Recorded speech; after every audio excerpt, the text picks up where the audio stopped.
Okay, hi everybody, good to see you. Baruch Hashem, it seems like the in-person crowd is getting a little bigger, so perhaps we're coming out of COVID, although I have to say, well, let me first announce the sponsorships, then I'll have a comment.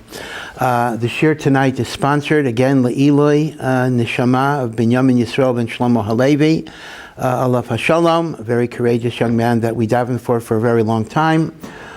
His parents are usually here. I just got word that they have COVID. And B'ezras Hashem, they should have a Refuah Shelema and be able to join us very soon. In addition, Aliyot Neshamah for Anita Bat Adam. And finally, from an anonymous contributor, Mr. or Mrs. Anonymous, Le'iloi Nishmot, all of the tzaddikim that were taken in recent attacks. And, it's often quoted in the name of the Rambam, although the source is not so clear, that anyone who dies because they were Jewish, anyone who is killed because they were a Jew, which is really any victim of terrorism in Israel, certainly, is considered to have died al Kiddush Hashem and has the status of a kadosh. So that's something to think about. And finally, a refuah Shelema for Breya bat Chava. May she have a refuah with all of the cholei Yisroel, and may those who are healthy remain healthy. First, let me just make a minor point that some people might say was a major point. There is a rule in halacha, Vayisem Nikiyam Hashem Yisrael, that you have to be innocent not only in the eyes of God, but also in the eyes of man. So I must clear my reputation. Somebody pointed out that last week when I was drinking water, I did not make a bracha before drinking the water. I do want to clarify that I start drinking before the camera is on. So as a result, please rest assured that I did make a bracha. So all of you out there, I do make brachos before I drink water. Perhaps I should b'dafka not drink until the camera's on. Okay, but whatever it would be. Okay. So be it as it may, tonight is going to be a part 2 about the counting of the Omer. So although it's not directly connected to the Parsha, last week was in fact the mitzvah of Sfirat HaOmer. This week, actually in Chutz La'aretz, they're going to be reading Parshat Emor, so Sfirat HaOmer will be coming up in Chutz La'aretz. But in addition to Sfirat HaOmer, I'm going to connect it to Parshas Kedoshim, which was 2 weeks ago, because you're going to see that it's going to be connected. Sfirat HaOmer, as we practice it today, embodies 2 very, very different types of commandments with very different emotional moods. At its basic D'Oraisa level, it is a preparation to receive the Torah, and it's the linkage between the holiday of freedom and the holiday of Torah. The Ramban even says that the whole period of Sfirat HaOmer could be regarded as Chol HaMoed, linking the holiday of Pesach and Shavuos as if it's one long Yom Tov. And we prepare ourselves for Matan Torah by reminding ourselves every single day that we're getting closer and closer to Matan Torah. Now, if we were to ask ourselves what would be the dominant emotion at that particular time, the answer would be very obviously, it would be joy, it would be simcha. There is nothing inherent to Sfiras HaOmer that would cause any type of sadness. We are looking forward with great anticipation to the great revelation of God at Mount Sinai, the Torah that gave us direction, that gave us guidance, that gave us a purpose for our lives. Because just to be free without a purpose, without a goal, without a connection to God, can be can and is very, very destructive. So the instinct that people have, Sfira is a sad time, is actually not true. This is supposed to be a joyous time. So where do we get all of the restrictions? It comes much, much later in our history. And that is in the time, in fact, it's post-Talmudic. In the time of the Gaonim, which is after the Talmud, it is recorded that there were certain Minhagim, certain customs of mourning and sadness that are observed during this time, such as not marrying and not getting haircuts, And that is because to commemorate a tragedy that did occur in Talmudic times, but there was no halacha connected to it, and that is the deaths of the 24,000 students of Rabbi Akiva, and that occurred between Pesach and Shavuos, and as a result, in the time of the Gaonim, there became various minhagim of Avelot. I'm not here to give a complete halacha shir. You'll notice I only mentioned two things that are technically forbidden during the Omer period: getting married and getting haircuts or shaving. I did not mention music, and indeed there's a very, very big discussion that although it has become the custom that we don't listen to at least live music during Sfira, the halachic basis for that is actually much more murky than what one would assume. In the Shulchan Aruch proper, it only mentions marriage and it mentions haircuts. Rav Moshe Feinstein writes that is because the Shulchan Aruch had no reason to create a Sfira rule, because the Shulchan Aruch maintains you're not allowed to listen to music the entire year to commemorate the Beis HaMikdash. So if somebody says, as modern Orthodox people like to say, don't give me new rules, I just want to follow the Shulchan Aruch, and I want to listen to music during Sfira, well, sorry, that's not going to follow. If you want to follow the Shulchan Aruch, you don't listen to music the entire year.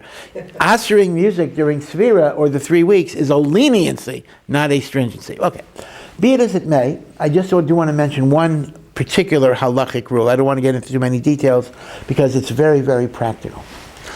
Unlike the counting of the Omer, that is 49 days, no question about that, the mourning of the Omer period, mourning, is only for a segment of that time, because the students did not die for the entire 49 days.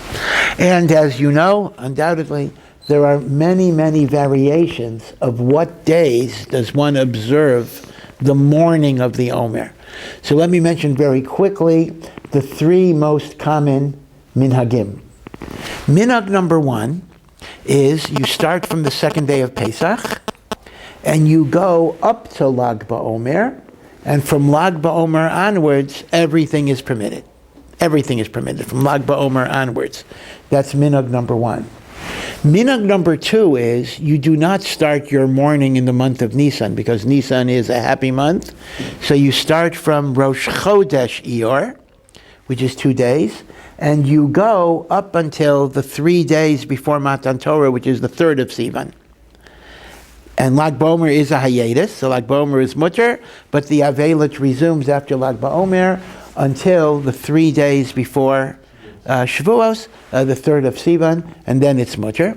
Minhag number 3 is, just like you don't observe Avelos in Nisan, you don't observe Avelos on Rosh Chodesh either. So you start after Rosh Chodesh Iyar, and that's, so you've lost 2 days.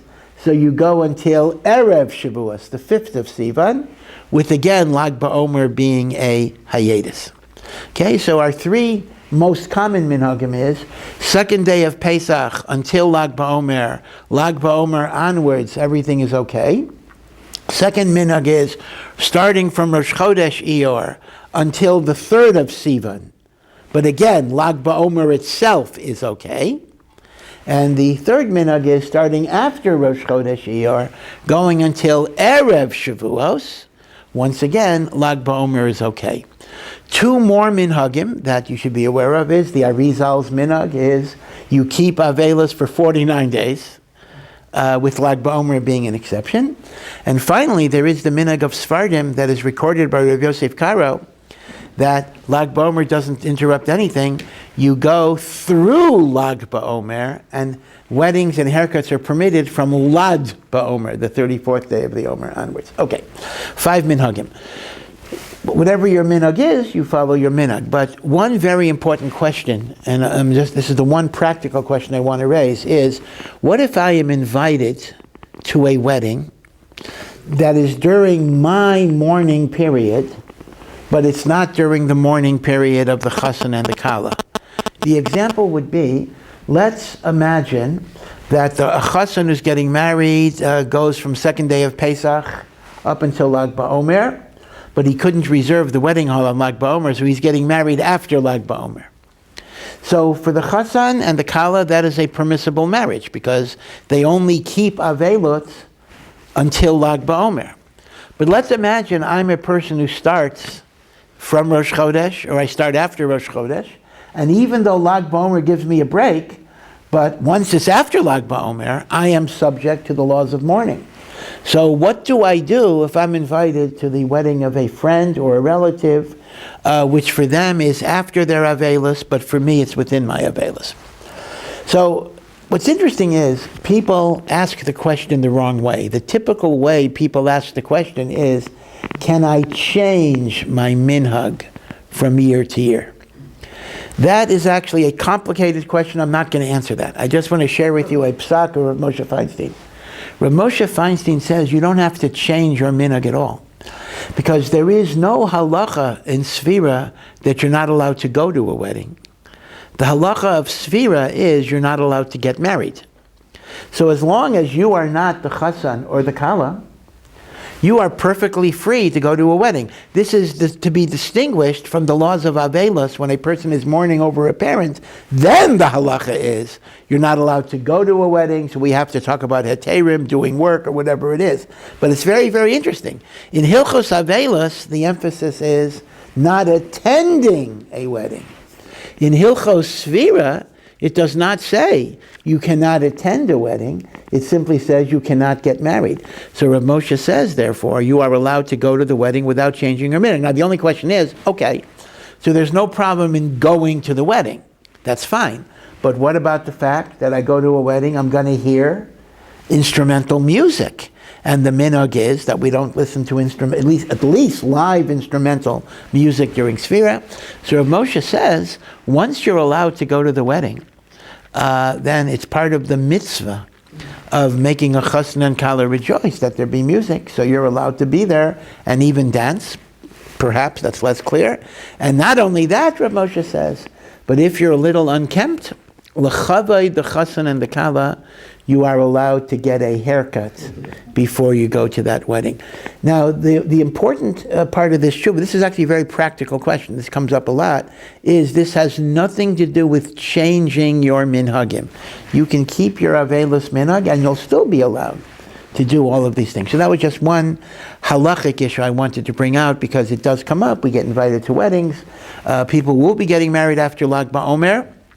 And if you're keeping your avelos after Lag BaOmer, you need to know Rav Moshe's psak. Now, to be fair, not every posek will agree with Rav Moshe. Some poskim say, hey, just like you can't get married, you can't go to a wedding. In fact, there's some indication that even the Chassam Sofer, who's an eminent, one of the great Gedolei poskim, took a stricter position. But Rav Moshe was very independent, and Rav Moshe basically said, that's not the way the halacha is worded. The halacha does not say you can't go to a wedding. It says you can't get married. That's what it says. And therefore, there's not going to be a problem. So that was one halacha I wanted to raise. But the question becomes like this. The question becomes, so we are mourning the deaths of Rabbi Akiva's students. We're mourning the deaths of Rabbi Akiva's students. 24,000 people died. First, let me remind you of the story of Rabbi Akiva. It's a very, very beautiful story. And I think when we know the story, that adds a certain tragic dimension, extra tragic dimension, to the deaths of the 24. Rabbi Akiva was an ignorant shepherd. He did not even know how to read. He was in the employ of a very wealthy landowner. This is after the Churban Beis HaMikdash, and the wealthy landowner in Jerusalem, his name was Kalba Savua, which is really a nickname. Kalba Savua means a stuffed dog. Now, anyone that's ever had a dog knows that dogs never get stuffed. Dogs can always continue to eat. But he was called the stuffed dog because he was so hospitable that even a dog in his house would be full, couldn't eat anymore. Like he gave huge meals and the like. So he was a big tzaddik. At least he was a generous person, a big Baal Tzedakah. And he employed people, and Rabbi Akiva was one of his employees. Rabbi Akiva was a very ignorant shepherd. And his daughter, Kalba Savua's daughter, Rachel, somehow fell in love with Rabbi Akiva. She saw in Rabbi Akiva greatness that Rabbi Akiva himself didn't know that he had. And she wanted to marry him, and they were going to get married. Kalba Savua was incensed. He was furious.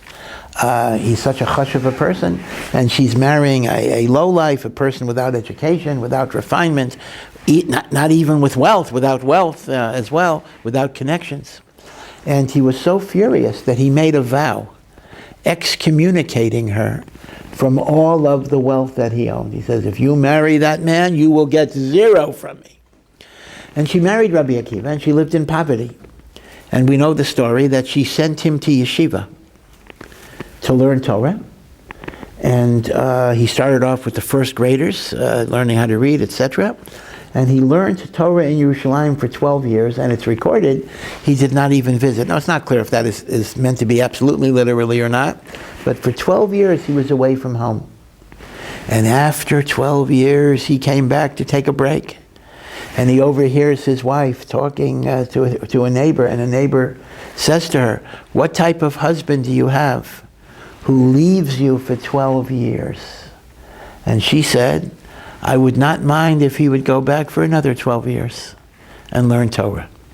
So the story goes, now this is very hard to understand, that Rabbi Akiva did not even stop by for a cup of coffee or say hello.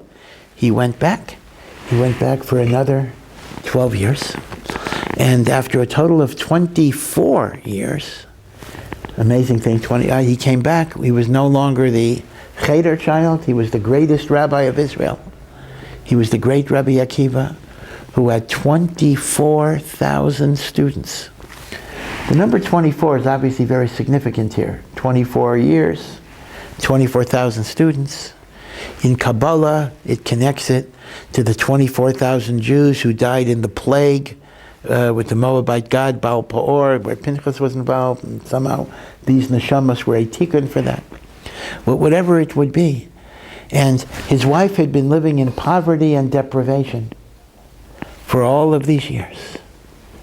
And she finally sees that everything was worth it. She sees what her husband accomplished.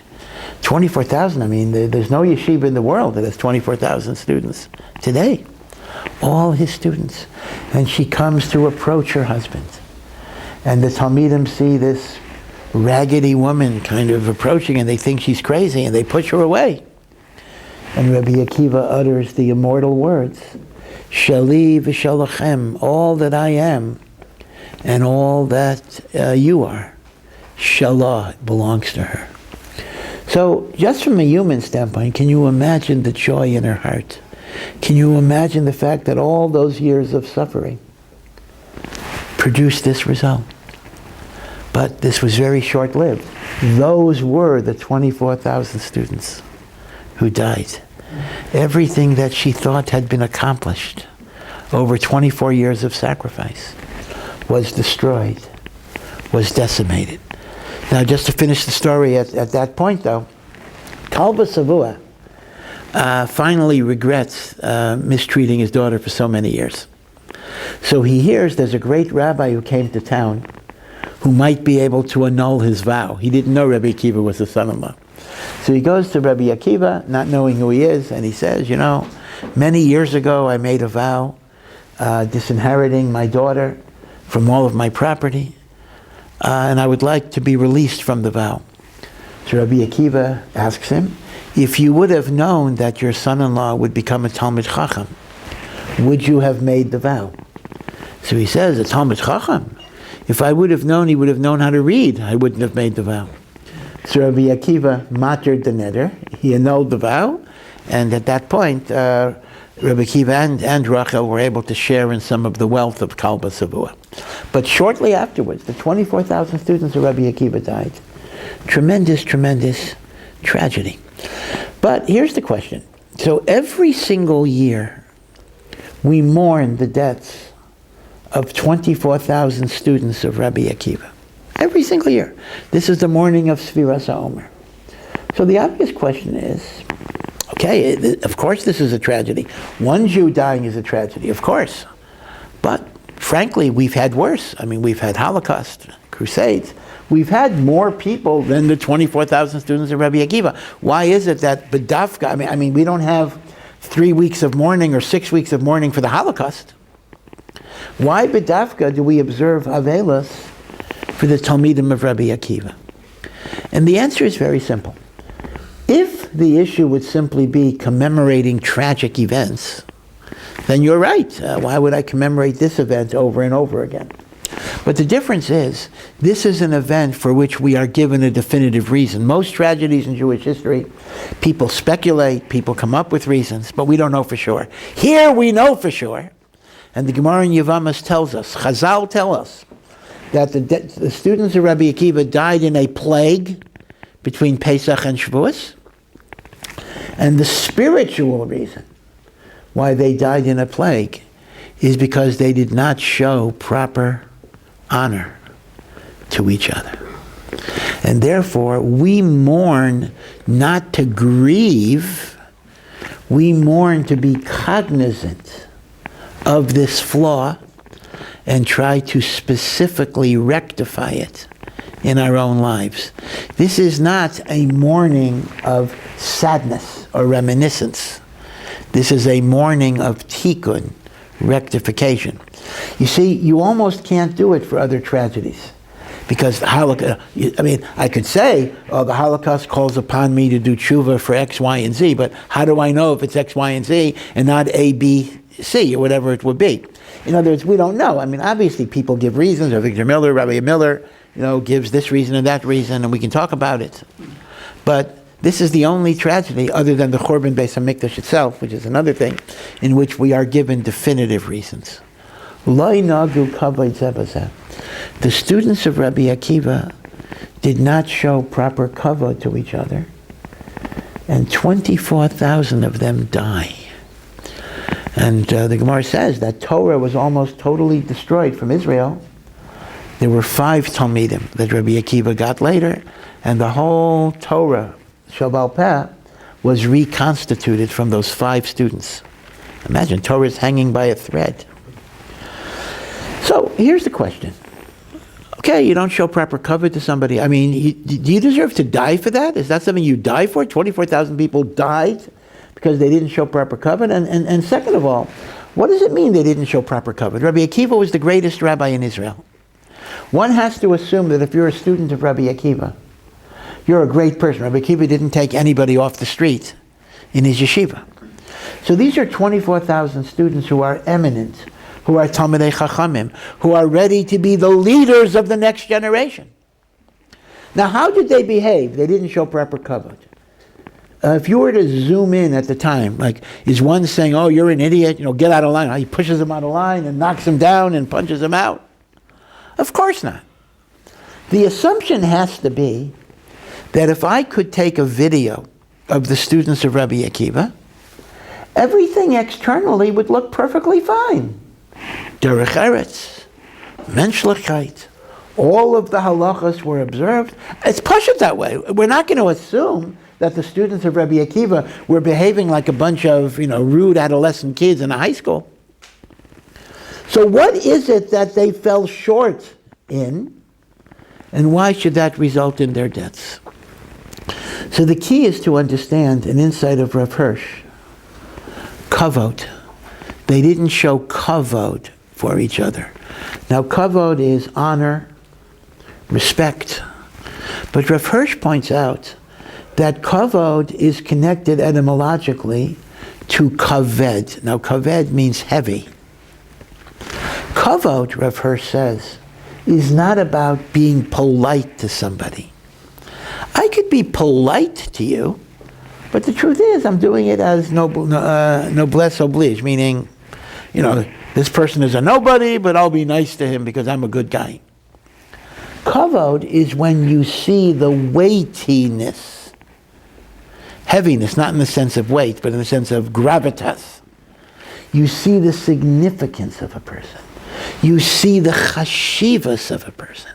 You're not nice to him as a matter of charity or benevolence, but you genuinely are machshav the person. And that, even then we're left with the problem. And that, the Gemara says the Talmidim of Rabbi Akiva fell short. Now why is that so? Who knows? Perhaps because they had such a great teacher. They linked to the Torah via the great teacher, and everybody else looked like a nobody compared to their teacher. So their connection was what you might call a vertical connection, going up as opposed to a lateral or horizontal connection where they embrace their chaverim. So the issue of kavod is not simply being nice. The issue of kavod is seeing the significance of people, even when you disagree with them, even when you think they're wrong, even when they have a different perspective on life. You try to understand the other person's perspective and give it an amount of respect. And this is what the Talmidim of Rabbi Akiva didn't have. Now, the question still is, so why did they die? Is this a capital offense? The answer is, it's not intrinsically a capital offense. You don't get the death penalty for not showing kavod or not having kavod to another person. But when you are the leaders of the next generation, when you are the transmitters of Torah, when you are the ones who represent what Judaism is, it is essential that you have the attitude of kavod for the people that you're teaching and connecting to. And if you don't have that midah, God essentially says, you can't be the leaders of the generation. I will have to take you and replace you with someone else. That's an amazing musar, the importance of kavod abrios. Now, let me throw in another little paradox on this. 2 weeks ago, we read the famous verse, V'yahavta l'reacha kamocha. Love your friend as you love yourself. And Rabbi Akiva himself was the one that taught. Zeh klal gadol b'Torah. This is the most fundamental principle in the Torah. By the way, just a little 2 points about that pasuk. V'yahavta l'reacha kamocha. First, the word for friend in that pasuk is Breya. Now we know another word for friend is chaver. What is the difference between Breya and chaver? So the Chava Kabbalah says, chaver comes from lechaber, to connect. So a chaver is a friend who thinks like me, who agrees with me. We have a common philosophy. Breya is connected to the word trua. Trua is the sound of a shofar. That's a broken sound. Separation. In fact, even ra, even evil, the word ra and re are very, it's the same word, minus a letter, is connected to disintegration. So Breya is a fellow person with whom I don't have a natural affinity and a natural connection. He's separated from me. He sees the world in a different way. The Torah has no need to say, love your chaver as you love yourself. Because obviously I will love my chaver. He thinks like me. Again, I'm not going to address the fascinating psychological issue about if you don't love yourself, how can you love others? Okay, that's a very important idea. And keep that in mind too. But let's assume that you love yourself. If I love myself, I'll love my chaver because he thinks like me. But the Torah says, even when you have a Breya who's different than you, love them, embrace them. That is why, by the way, chassan and kala, husband and wife, are not called chaverim ahuvim, beloved friends. They are called re'im ahuvim, because men and women indeed see the world in very, very different ways. And part of the chachma and difficulty of marriage is to try to see the world from the perspective of the other. The man must try to see the world through the eyes of a woman, as a woman must endeavor to see the world through the eyes of her man. Right? Re'im. We're not chaverim because we are so different. In fact, there's even a lashon in Chazal. Men and women are two different nations. It's actually a Maimer Chazal that way. They're considered to be two different nations. Okay. So that was one point, the difference between Breya and chaver.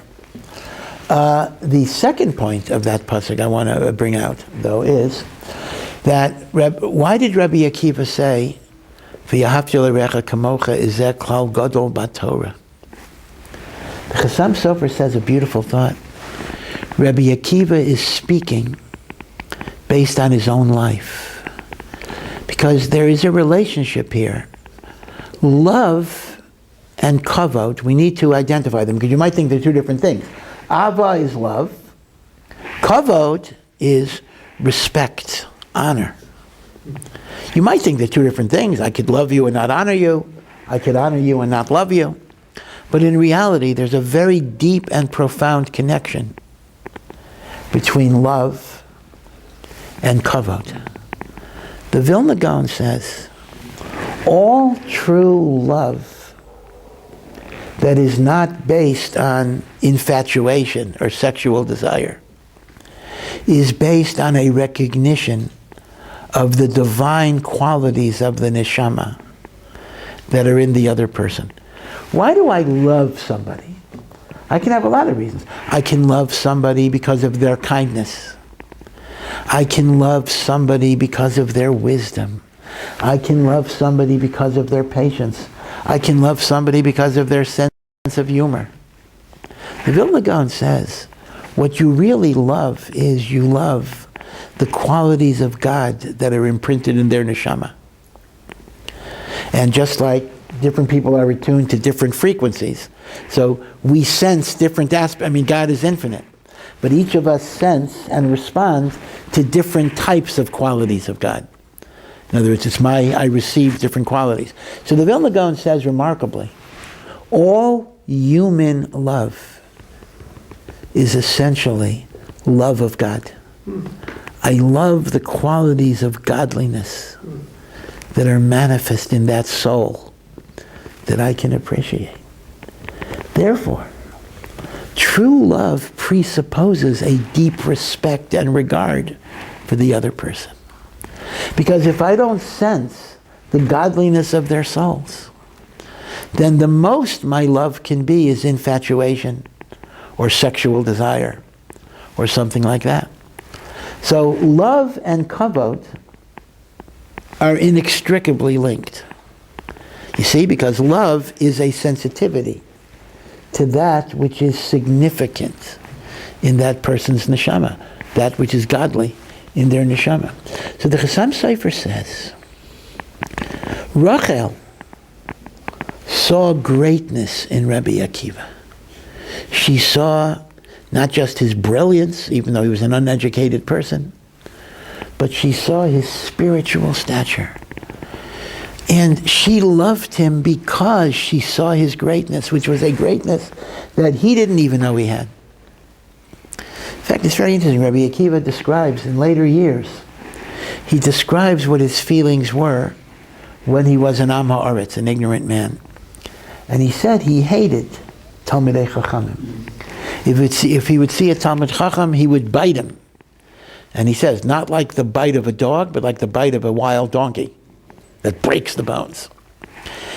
And, again, I speculate, I don't have any particular proof for any of this, but I speculate that Rabbi Akiva's hatred comes from a person who kind of knows he's smart, but he doesn't have the tools, and he sees all these great people who are so educated, so learned, and he's condemned to manual labor.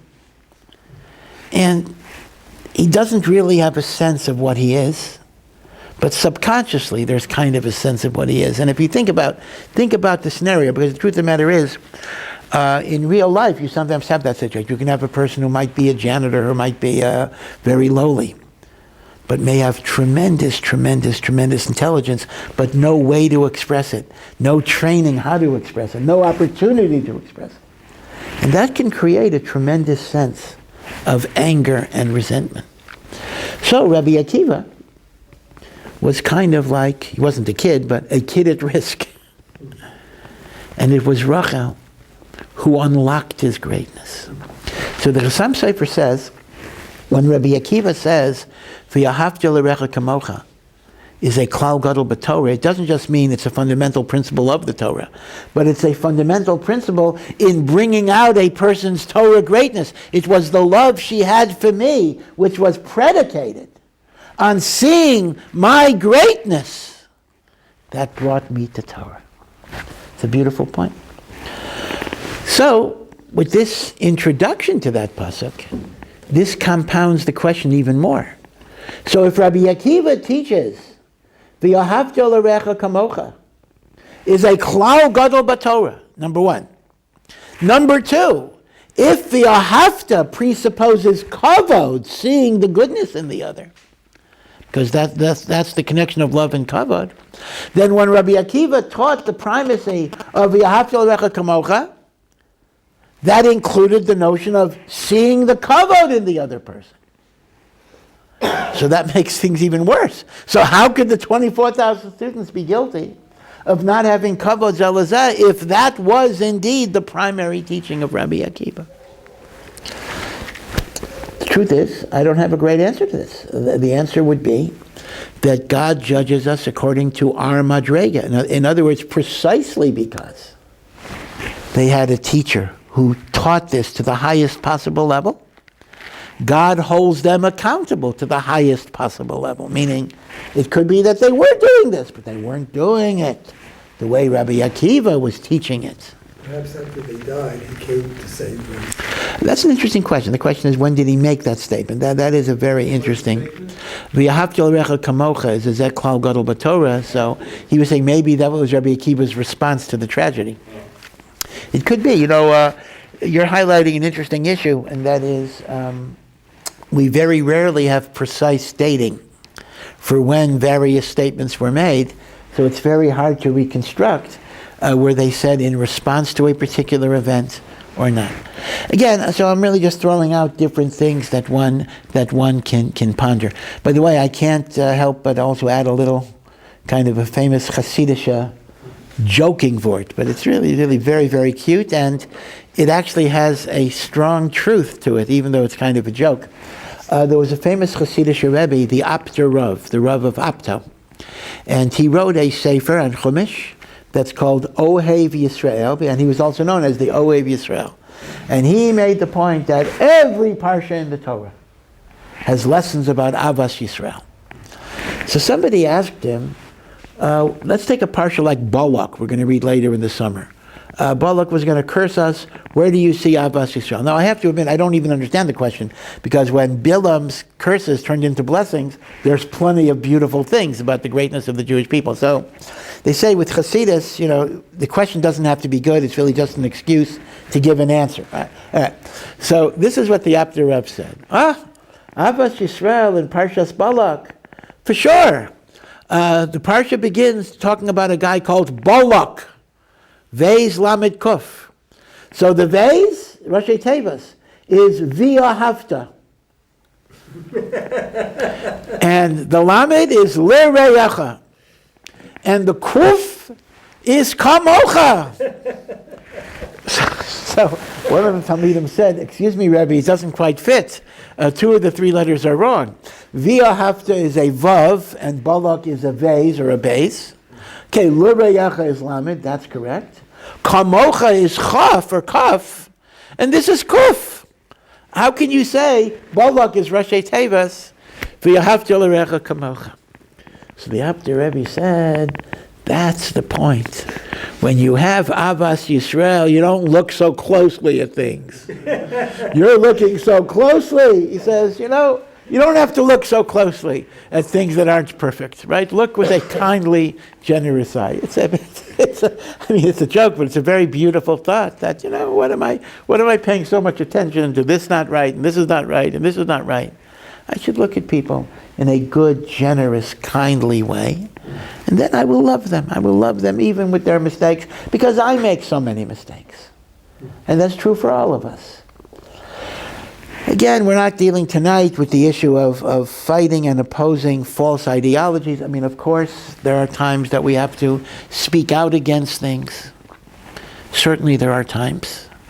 But even then, it can be with love, with care, and with even trying to understand the other person's point on some level.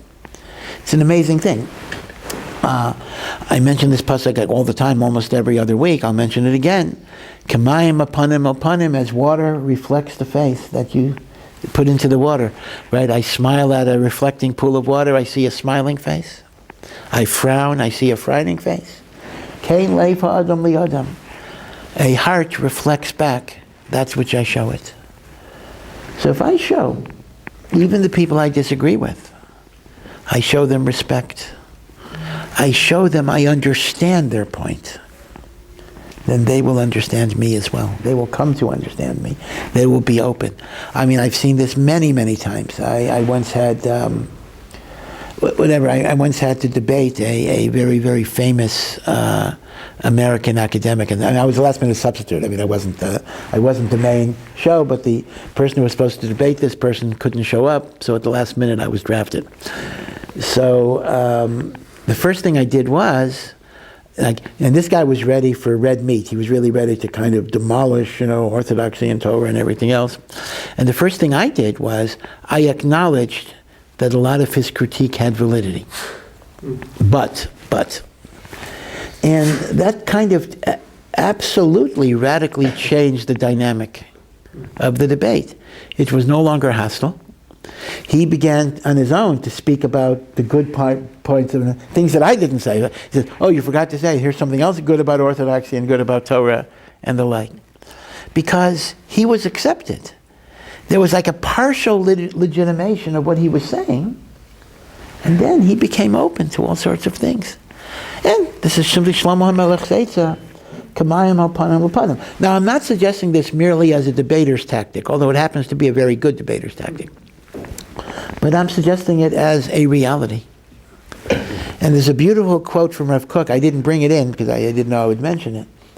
But I'll paraphrase it. I don't remember the exact words. It was in Hebrew anyway. But the English paraphrase goes that it is a way of a wise person to try to increase wisdom and not to criticize ignorance. To try to create light and not to attack darkness. To try to build and not to destroy.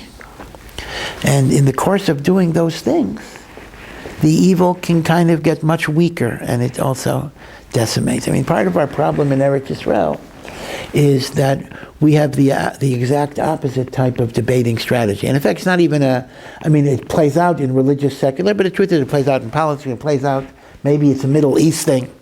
And that is, when you have an opponent, you have to totally delegitimize. Like, the opponent is an idiot or a Russia or is an Amalek or a parasite. And each side totally says that the other side is a zero. Well, because of that, nothing ever gets better, nothing ever gets resolved. Because I call you a zero, you call me a zero, and we keep on going and going and spiraling downward and downward and downward and downward and downward and downward. As opposed to if we took the position that I hear your criticism, let's say, of certain parts of the Torah world may be legitimate, but you also need to see the other side of it. And let's look at this. Let's look at it together. And let's honestly try to identify the good and the bad and the questionable. And then at that point, that changes, that does change attitudes. That changes attitudes. And that can create rapprochement, and that can create coming together in various ways. That's the yesod of kavod, Salazar. This is Rav Hirsch's insight, going back to Rav Hirsch. Kavod doesn't just mean being polite, but it means seeing the chashivas of the other person. Many, many, many years ago, I was giving a shiur to a group of non-religious people. They were not even Balei Tshuva, they were just non-religious, but they were in the process of exploring Judaism in various ways. Although I think based on the story, you'll see I just misspoke myself. In a way, I'm not following my own story. But here's the story. The woman went over to me, a woman went over to me after the class, and she prefaced her question by saying, I am not as religious as you, but. So I said, again, I violated my own rule here. I said, why do you say you're not as religious as me? Maybe you're more religious than me. There may be commandments that I keep presently that you may not keep yet. Maybe I keep Shabbos more than you or kosher more than you. But maybe you honor your parents to a higher level than I do. Maybe you're a kinder person. You're a more charitable person. That's part of Torah and mitzvos as well. So instead of kind of labeling from, non-from, orthodox, non-orthodox, these various demarcations. And of course in Israel, we have many more demarcations than just frum and not frum. We slice it up in 500 ways or more. Let's recognize that all of us have strong points and good points, and all of us have weaknesses. So I might be a little more careful in Shabbos. Maybe the other person is more careful in Lashon Hara, in treating people with respect. And I can admire that, and I can learn from that. And I can consider that an expression of them serving Hashem. All of this is nichlal in the idea of kavod. I guess that's the main point tonight.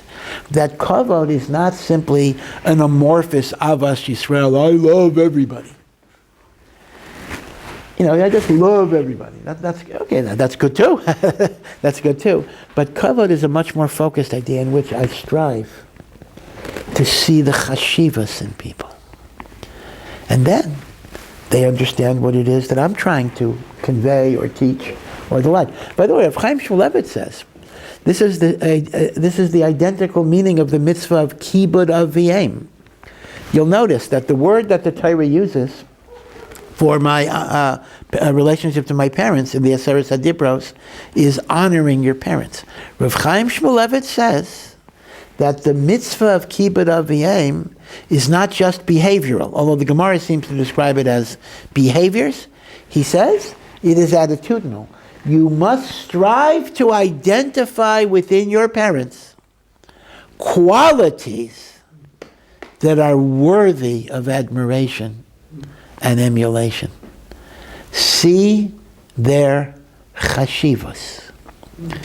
Now, Baruch Hashem, for most of us, that's not necessarily that difficult. We can see qualities of admiration, but sometimes it's a challenge. Now, I'll give you a simple, obviously if a parent is an abuser, that's a different type of parsha, but let's assume you simply had the workaholic parent who didn't make time for his children. Right? So you grow up and you might feel very hurt, and justifiable, hurt, rejected. But then you think, Dad didn't have, such an emotionally rich life, but he was dependable. He understood that he had to take care of his family. And the way he showed love was by all of that work that he put in. And I know that there may be a limitation there, but at least I can appreciate that he did what he could. Again, I'm just giving you an example of how to put things in an appropriate setting where you can have kavod, you can admire someone for what they tried to do. Right? He tried to show his love by taking care of his family. Okay? Again, this is an example that can be extrapolated in many, many ways. That's the idea of kavod. Now, one other point about v'ahavta l'recha kamocha, and then I'm going to move to a story of Hillel. And that is, when Rabbi Akiva said, v'ahavta l'recha kamocha is a great, important klal in the Torah, there was another Rabbi Ben Azai that said, I got a klal that's even more important than that. And that is the pasuk that says man was created in the image of God. That's even more important. The Malbim offers a beautiful interpretation of what the machlokes is. The machlokes is, how do you come to love another person? Ben Azai seems to say, you come to love another person by intellectual contemplation of the greatness of the human spirit.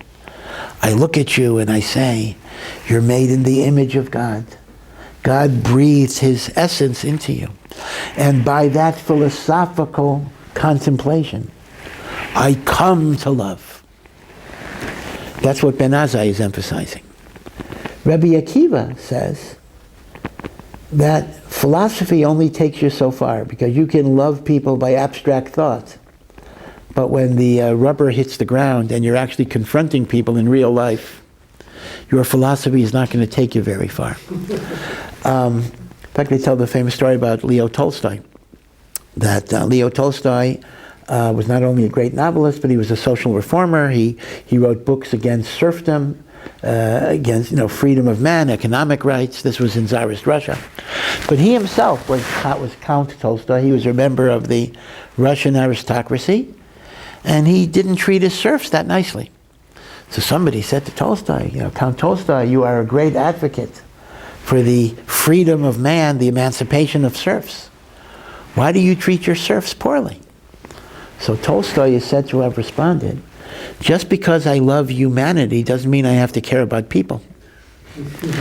Now, Tolstoy certainly understood the irony of what he was saying, and that is sometimes we're wedded to globalism.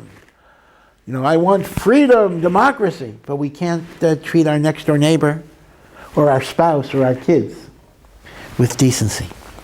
So Rabbi Akiva emphasizes, the Malbim writes grammatically, V'yahavta l'reyecha is not a commandment of emotion. If it commanded you to feel love, it would have said, V'yahavta es reyecha. L'reyecha, to your friend, means do actions of love.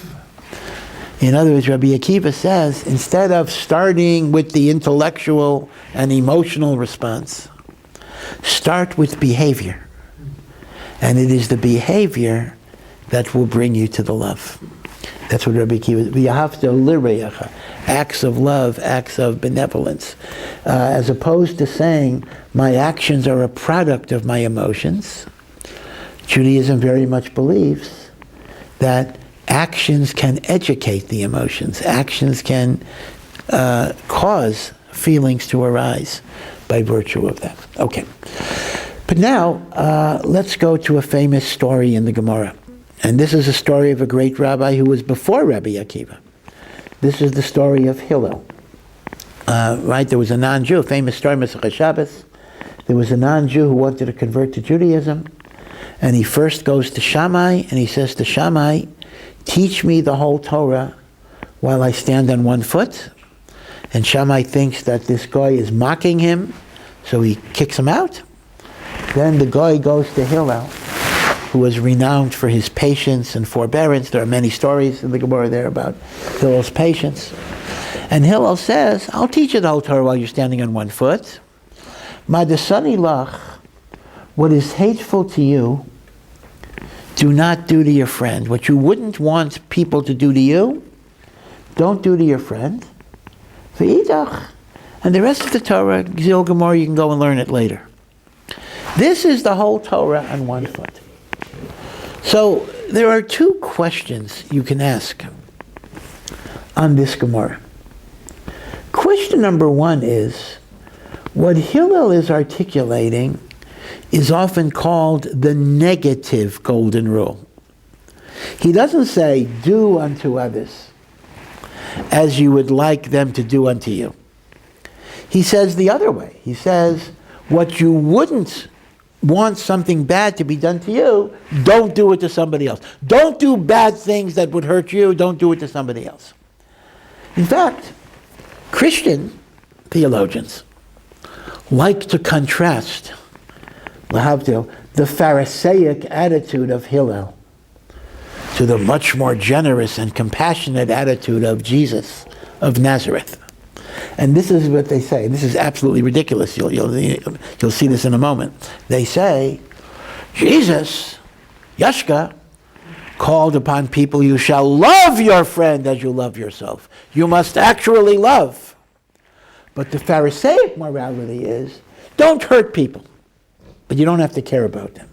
So Jesus is a superior moral vision to Pharisaic morality. Now, it is very true that Yashka did say, V'yahavta l'recha kamocha. Okay, he said it, but he is quoting a pasuk in the Torah itself.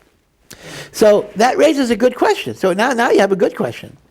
If Judaism advocates not only not harming people, but affirmatively loving them and taking care of them, and that is in the Torah, why does Hillel modify the affirmative mitzvah of love and turn it into a negative principle of not harming somebody? L'chaira, he's giving a lower standard than the Torah itself says. That's question one. Question 2 is, how is this the whole Torah? At most, you could say it's talking about sensitivity to other people, don't do things to hurt people. So that's bein adam lechavero, that's between man and my fellow man. But in Hillel's formulation, where do you see Shabbos? Where do you see kashrus? Where do you see tefillin? Where do you see tzitzis? The non-Jew asks, teach me the whole Torah when I stand on one foot. This is not the whole Torah. At most, you could say, it is a summary of the Torah that deals with interpersonal relationships. So, on the second question, how is this the whole Torah? None other than Rashi himself gives us a beautiful, beautiful answer. Rashi says it is the whole Torah. Because when Hillel says, what you wouldn't want someone to do to you, don't do to your friend. Who is your friend? Your friend is your fellow human being, and your friend is also HaKadosh Baruch Hu. HaKadosh Baruch Hu is also called your friend. And Rashi brings a pasuk in Mishlei, Reyacha v'reya avicha al ta'azov. Do not abandon your friend who was the friend of your father going all the way back. So this is very beautiful. I wouldn't want somebody to ignore me. I wouldn't want somebody to consider my wishes worthless. Don't do that to my friend. Don't take God's wishes and disregard them. So it actually is the whole Torah, meaning I wouldn't want to be hurt or humiliated. I don't hurt and humiliate another person. I wouldn't want to be treated cruelly. I don't treat another person cruelly. From the perspective of God, I wouldn't want my wishes ignored. Don't ignore the wishes of your friend, HaKadosh Baruch Hu. By the way, the notion of God as friend is remarkable. It's really something that could be a meditation, something to think about. Because we know that Hashem is described in many different ways. He is described as our king. He is described as our parent. He is described as our spouse in Shir HaShirim, like he's our lover. But he's also described as our friend. That sometimes a person feels lonely, abandoned, friendless. A person has to know they always have a friend in HaKadosh Baruch Hu. He is our friend in addition to everything else. And when Hillel says, what is hateful to your friend, do not do to another. What is hateful to you, do not do to your friend. That includes HaKadosh Baruch Hu as well. Okay. But we still have the first question. In other words, this explains how this is the whole Torah.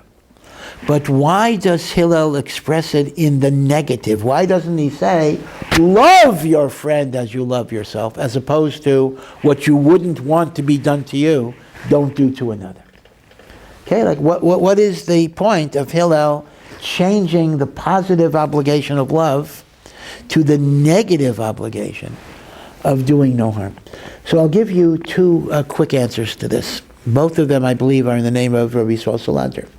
He says, you're assuming in the question that a negative is lower than a positive, meaning it's a much higher spiritual level to affirmatively love somebody than simply not harming them. But Rabbi Yisrael Salazar said, in real life, it may very well be the opposite. When I do chesed for you, I get a certain ego satisfaction. People will see what I'm doing, you'll see what I'm doing. And as a result, part of my altruism might actually be based on a certain amount of pride that I get, that I'm a great guy. When I refrain from harming you, let's imagine that you insulted me, and I'm very upset. But I control my anger. I don't lash out at you because I wouldn't want you to lash out at me. I don't get any credit for that. You don't even know. You don't even know that I'm not lashing out. Like, I'm so frustrated, nobody knows what a tzaddik I am. In other words, sometimes the negative is a harder thing to do than the positive, because the positive has a certain ego satisfaction that the negative doesn't have. Okay, person knows. Hashem, of course, knows, and that's important. Okay. But there's a second point that goes back to everything we've been talking about tonight. In the Hippocratic Oath that physicians take, without talking halachically, are you allowed to take an oath or whatever it is? The first obligation of the physician is said to be do no harm. Here is the thing. Before you start loving somebody, be sure that you're not harming them in the course of what you're doing. Let me give you a very simple example, and then we'll extrapolate it. You know, when people are sick, people have a cold, people have the flu, there are different styles of how do you experience your sickness. Some people just want to be left alone. They don't want anybody to bother them. They don't want phone calls. They don't want visitors. They don't want people to make soup for them. They want to sleep all day and rest and get back their energy. That's one modality, okay? Another modality is, I need people to come to me and I want to have people to talk to, you know, this and that. So let's imagine you're a person who just wants to sleep away the day. You feel lousy. But you have a neighbor who rings your doorbell at 7:30 in the morning before she goes to work and says brightly, I made you a beautiful pot of chicken soup. Come and take it, eat it for breakfast. Now you might say, well, thank you so much, but you know, I really need to sleep. And the person says, I have been up since 5:30 in the morning making chicken soup, and you mean you're not going to take it? Okay, this is a caricature, obviously, but the point I'm making is that sometimes we impose on people what we think they ought to want, what we think is good for them, without kavod, without recognizing where they're coming from, what they need. So Hillel says, before you want to be a tzaddik who saves the world, be sure that you're not doing to a person what you wouldn't want to be done to you. You wouldn't want to be treated as an object where your wishes and your feelings don't matter. Don't treat another person that way. So there's something very profound in the negative, because the negative says, before you do chesed, take the time to step back and know and respect the person that you're trying to help. This is actually very relevant in the Jewish outreach world, in the kiruv world. Sometimes it's, you know, the natural mindset of a person that if I have Torah and this person doesn't have Torah, I am here to, you know, this person is a nobody, and I am here to give him wisdom, to give him insight, to make him good. But I never step back to realize that he too has a personality, he too has a history, he too has insight, he too has wisdom. But I'm ignoring what he has to offer, because only I have something to offer. I'm doing to him what I wouldn't want somebody to do to me. So Hillel's point is, before you love, do no harm. And that requires stepping back and seeing the totality of who the person is.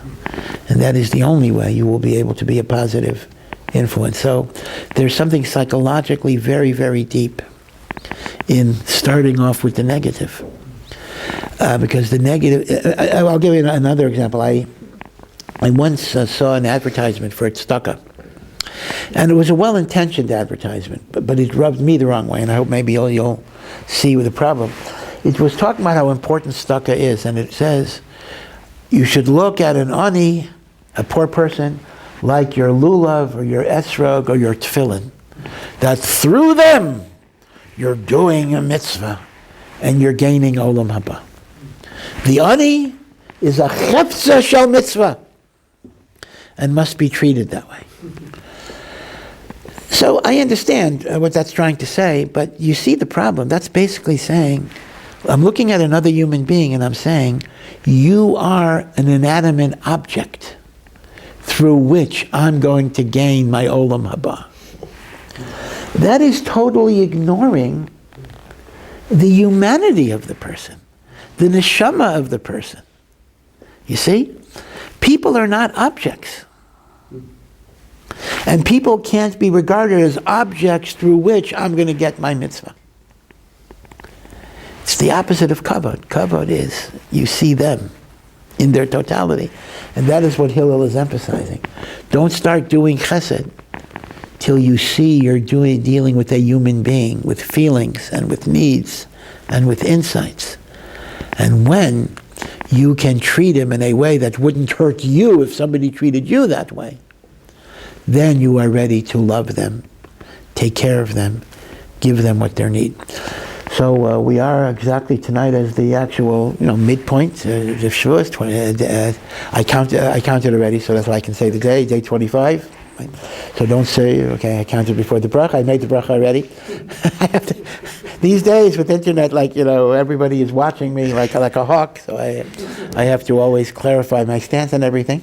But B'ezras Hashem, I hope as we prepare for Matan Torah, we will also grow in Avas Yisroel, in being Mesakein, the Chait of the Talmidei Rabbi Akiva, and in that way we will truly be worthy of being Makabel HaKadosh Baruch Hu's Torah. So, thank you.